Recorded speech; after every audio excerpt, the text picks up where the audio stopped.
What's that?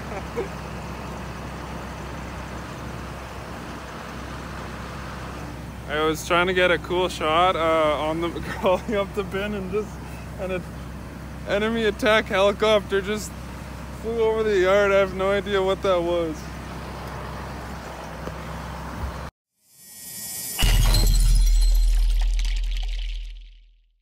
Good morning, everybody. Welcome back to the farm.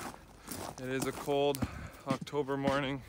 Today it's about -7-ish, which is a little bit cold for normal temperatures. Usually around this time it's still, you know, +7, +10. So it's a little bit colder than usual, but oh well. It's gonna come eventually, so it's not the end of the world. Oh yeah. So over the last week or so, Grandpa's been doing a lot of field work. He's been doing a lot of disking and harrowing. Getting those fields ready for next year. And then Todd and I have been busy putting equipment away.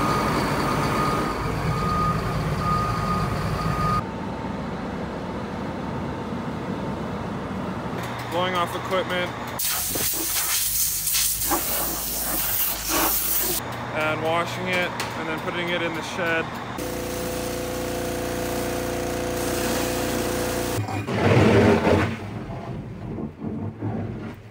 And we're still trying to chip away at these bags.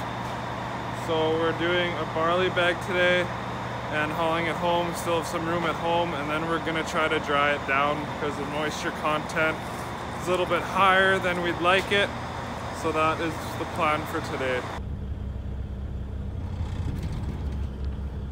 I'm hung up.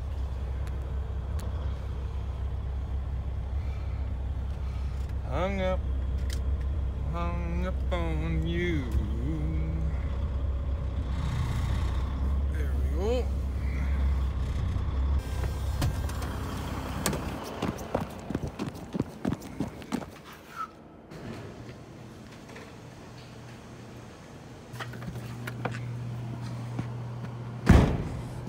Yes, -7 temperatures calls for full-blown ski pants and winter boots because I hate being cold.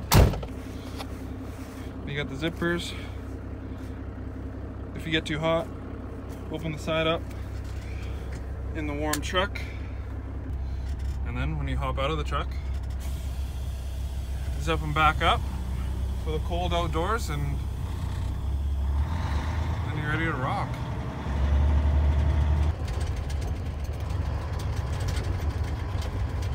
This barley bag, I think most of it is dry, but some might be tough, so we just have to check the moisture kind of as we're going.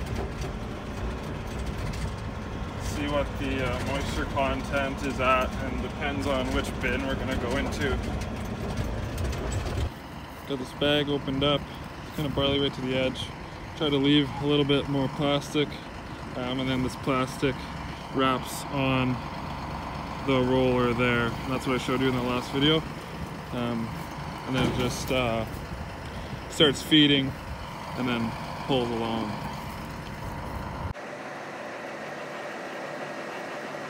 Okay, your bag is starting now.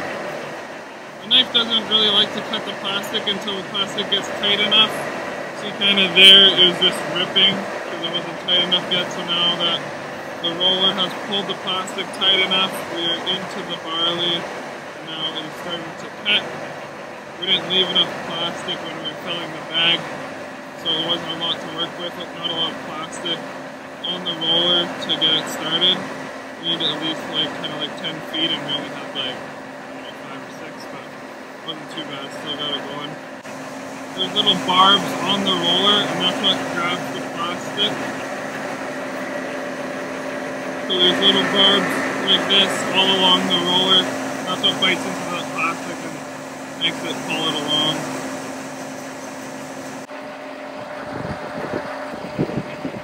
The auger inside and the unload auger are PTO driven from the tractor, and then the roller is driven off a large hydraulic gearbox, which is in this cover here. That's what drives the roller. That's good. I just spin the truck around. It's kind of a south wind, so if I was facing that way, all the barley chaff would blow onto the cab here, and then it just gets everywhere. So I had to turn around, and then we just talk through our walkie-talkies. Usually it's a west or northwest type of wind blowing the chaff that way or that way, and then I can have my truck pointing north right beside the bagger, and then you can just, you know, point and wave your arms and yell instead of using the walkie-talkies. But this isn't too bad also.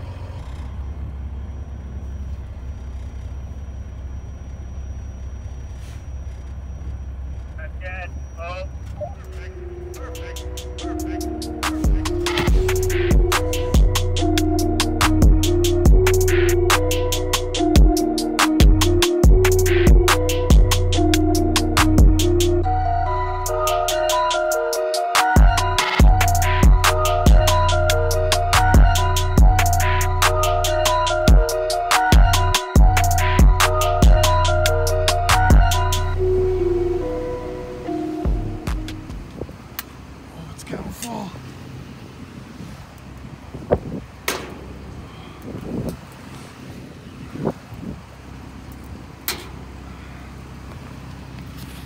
It's like one ring left, or like half a ring left probably.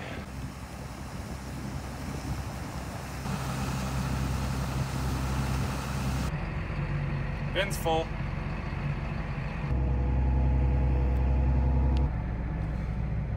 Bullseye.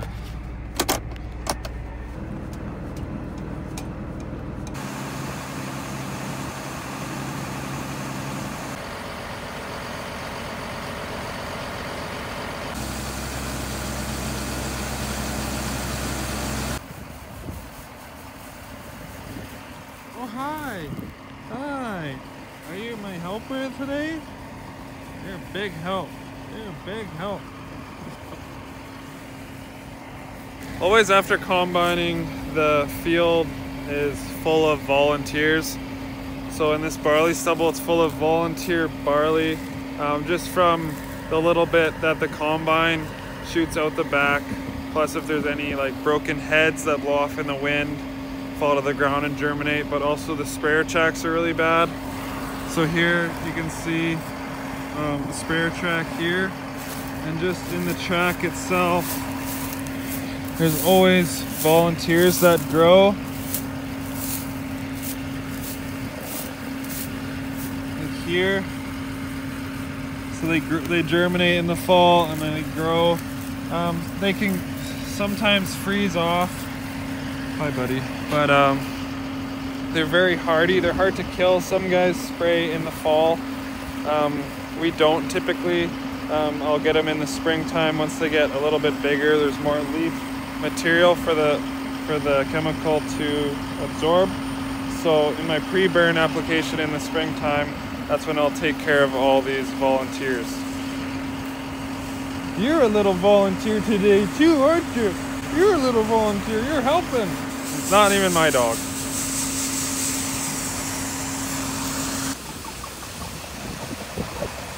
Ben's almost full.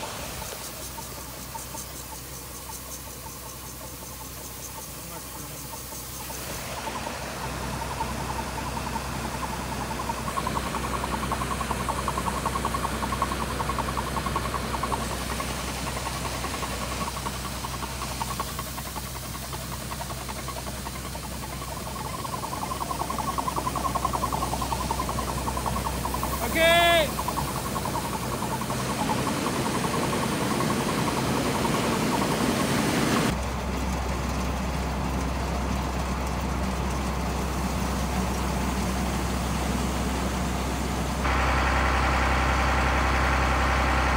I think this will be our last load for the day. The days are sure getting shorter this time of the year. The sun's getting down there. Yeah, this will be our last load for the day. We are unloading at the yard into our drying bins with the heater on it. with the construction heater plumbed into the aeration fan to help dry the grain. So that's what we're unloading into right now. And we're gonna keep that heater going a little bit longer. This barley isn't as dry as we'd like it to be.